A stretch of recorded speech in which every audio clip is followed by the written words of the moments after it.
এই প্রশ্নের উত্তরটা তো আমরা দিতে পারবো না। না, এই প্রশ্নটা এটা আমি কি করে জানবো? এটা আমরা কি করে আপনার এই প্রশ্নটা উত্তরটা আমি তো সোশ্যাল মিডিয়ায় কিছু দেখিনি, সে সম্পর্কে আমার কনসার্নও নয়। হ্যাঁ, এটা আপনি বলছেন কেন? আমি তো ফিরহাদ হাকিম কি মন্তব্য করেছেন, that can be answered by Firhad Hakim. চলো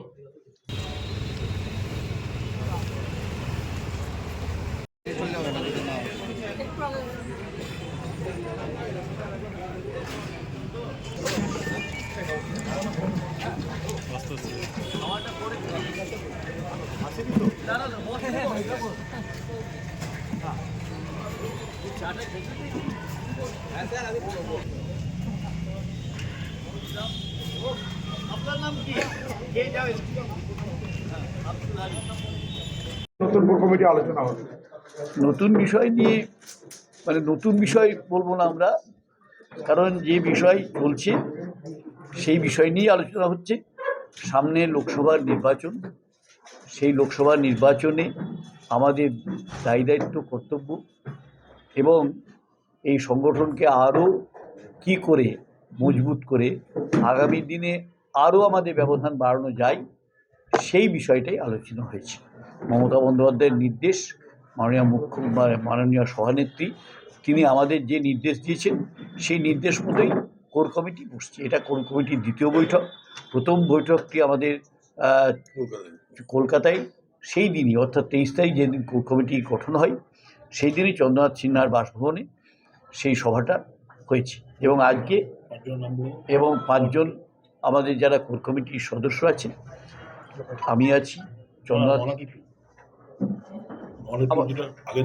হ্যাঁ সেটা যে আমরা কোর কমিটির সদস্যরা যেটা হয়েছে যে আমাদের বলেছেন যে নলহাটি 2-এ কমিটিটা গঠন করে দেওয়ার জন্য, 5-ম্যান কমিটি গঠন করে দেওয়ার জন্য মমতা বন্দ্যোপাধ্যায়ের নির্দেশ ছিল।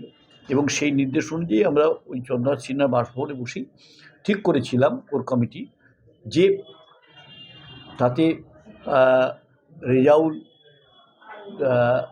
রানা, আপনার স্বপন, বরুণ এবং নাদু, এরা মেম্বার হয়েছেন 5 জন, এবং রেজাউল সেখানে কনভেনার হিসেবে কাজ করবেন। এবং আজকের যে সিদ্ধান্ত সেখানে হচ্ছে ব্লক সভাপতি যারা, তারা বিধায়ককে নিয়ে সেই এলাকায় যে সমস্যা, সেই সমস্যার সমাধান করবেন। যদি কোথাও সমস্যা থেকে থাকে সেই সমস্যার সমাধান করবেন এবং তাদের সমস্ত অঞ্চলগুলো ব্লক সভাপতিদের নির্দেশ দেওয়া হয়েছে বা দায়িত্বপ্রাপ্তদের নির্দেশ দেওয়া হয়েছে, সমস্ত অঞ্চল, ওয়ার্ড, সমস্ত জায়গায় আগামী 13 তারিখের মধ্যে, কেবল ভুবনেশ্বরে আগামী 20 তারিখের মধ্যে সমস্ত সভাগুলো করতে হবে, অঞ্চলভিত্তিক সভাগুলো করতে হবে। তারপরে 17 তারিখের পরে আমাদের দায়িত্বপ্রাপ্ত এলাকার যারা ব্যক্তি রয়েছেন, যেমন আমি, চন্দ্রনাথ সিনহা, আপনার অভিজিৎ সিনহা, বিকাশ রায়চৌধুরী, সুদীপ্ত ঘোষ এবং কাজল শেখ, তারা এই যে দায়িত্ব যে যে এলাকায় রয়েছে সেই এলাকাগুলোর সভা সমিতিগুলো শুরু করবেন। এবং এখন থেকেই শুরু হয়েছে, কিছু কিছু জায়গায় ব্লকের সভাপতিরা ঘুরতে শুরু করেছেন।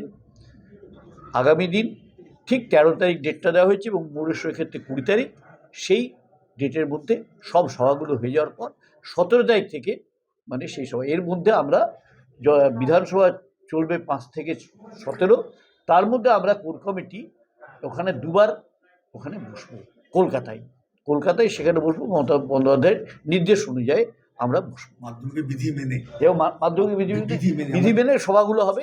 সভাগুলোতে কোথাও মাইক ব্যবহার করা হবে না, একটা ইনডোরে সেই সভাগুলো হবে, কোনো হলে হতে পারে, ব্লক ভিত্তিক সভা না,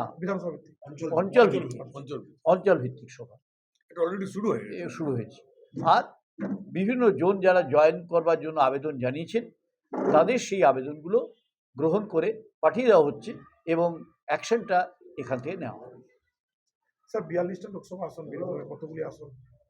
আমরা ওই দুটো আসন এই সরি আমাদের দুটো আসন, এই দুটো আসন এবং ব্যবধান বাড়াবার লক্ষ্যেই আমরা বসেছি। আগামী 2 তারিখে রাহুল গান্ধী এটা আমাদের তো দলের প্রোগ্রাম নয়, আমাদের দলের কোনো প্রোগ্রাম নেই, এ ব্যাপারে আমরা কি বলবো।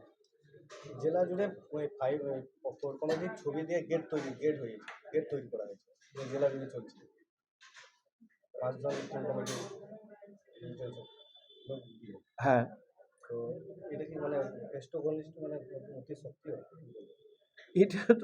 এটা তো আপনাদের মন করা না, এখানে ব্যাপার হচ্ছে, ধরো দলটা বীরভূম জেলায় একটাই দল, মমতা ব্যানার্জি দল। এখানে অনুব্রত মণ্ডল দায়িত্বে ছিলেন, তিনি কাজ করে গেছেন। এখনো যদি নতুন সভাপতি ঘোষণা করে দেন, আমরা ধরে নিচ্ছি অনুব্রত মণ্ডল এখনো আছে। কিন্তু জেলার যে টিম, আমরা ইউনিট সংহতি সবাই মিলে ইউনিটি করে পঞ্চায়েতে সেইভাবে আবার সবাই মিলে ঝাঁপিয়ে পড়ে লোকসভাতে রেজাল্ট করতে হবে। স্যার, একটা সোশ্যাল মিডিয়া খুব ঘুরছে আপনাদের কোর কমিটি 5 জন কোর কমিটি, সেখানে ববি হাকিম বলেছে যে কোর কমিটির মধ্যে কাজল আছে জেলা পরিষদের সভাপতি হিসেবে কোর কমিটির মধ্যে আছে, এবং দেখা যাচ্ছে যে সোশ্যাল মিডিয়া সেটা ঘুরছে। এটা কতটা মানে কোর কমিটি কি কাজল শেখ কি আছেন?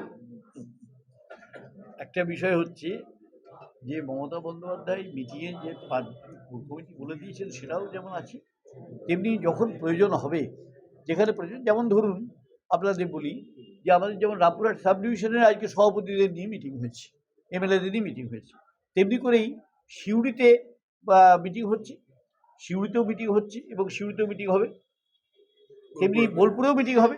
সেখানে আপনি আপনাদের সাংবাদিককে পাঠাবেন, সেখানে কাজল শেখ। কিন্তু ফিরাদ হাকিম বলছিল কাজল কোর কমিটিতে আছে, এটা কি বুঝতে পারে ফিরাদ হাকিম সেখানে দাঁড়িয়ে? এই প্রশ্নের উত্তরটা তো আমরা দিতে পারবো সোশ্যাল মিডিয়া যেটা ঘুরছে না, এই প্রশ্নটা এটা আমি কি করে জানবো? এটা আমরা কি করে আপনার এই প্রশ্নটা উত্তরটা, আমি তো সোশ্যাল মিডিয়া কিছু দেখিনি, সে সম্পর্কে আমার কনসার্ন নয়। ঠিক না, হ্যাঁ, এটা আপনি বলছেন কেন? আমি তো ফিরাদ হাকিম কি মন্তব্য করেছেন, that can be answered by Firhad Hakim. চলো। সেদিকে মিটিং চলাকালীন উঠে যাচ্ছিল এরকম একটা খবর? না, কোনো মিটিং, আমি ছিলাম পুরো মিটিংয়ে। কাজল খুব ডিসিপ্লিন সোলজার আমাদের পার্টির, কেউ কোনো উঠে যায়নি, কেউ করেনি, এগুলো সব বাইরের ঘটনা হচ্ছে। কাজল জেলা আমাদের সভাধিপতি, অর্থাৎ জেলা পরিষদের সভাধিপতি, ভেরি ইম্পর্টেন্ট পোস্ট। ও ওখানে থাকা মানে কোর কমিটিতে অটোমেটিক ওটা ইনভাইটিং মেম্বার। আর সেকেন্ডলি যেটা হচ্ছে যে ওকে তো আমরা এখন কনস্টিটিউয়েন্সি ভাগ করে দিচ্ছি সবাইকে, মানে টু দি পয়েন্ট। তারপরে সেগুলো আমি যখন যাব আমাকে বসে সেগুলো রিপোর্টিং দিতে হবে, আমি সেটা সিএম কে পাঠাবো, মানে মমতা দিকে পাঠাবো। সেখানে কাজলকে একদম স্পেসিফিক্যালি নানুর এবং কেতুগ্রাম দেখতে বলে, যেরকম চাঁদুকে বোলপুর দেখতে বলে, আশিসদাকে যেরকম রামপুরহাট হাসান যেটা বললাম দেখতে পারে। প্রত্যেককে আমি ভাগ করে করে দিয়েছি, এর মুখ্যমন্ত্রীর অ্যাপ্রুভাল নিয়ে। দ্য সহজ পাঠ, সহজ কথা, সঠিক তথ্য।